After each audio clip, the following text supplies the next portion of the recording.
Guys, nakapasa ako. Hala. Guys, nakapasok ako. Nakalagay congratulations, you passed. Ano?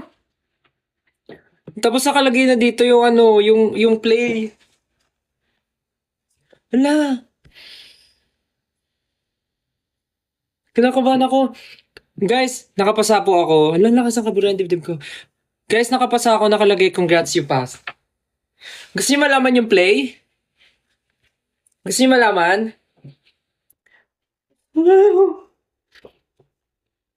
Gusto niyo malaman yung play? So, ang title ng play na gagawin namin ay ito. Room. Ayan o, Room. Yung title niya is Room. Yay! Congrats!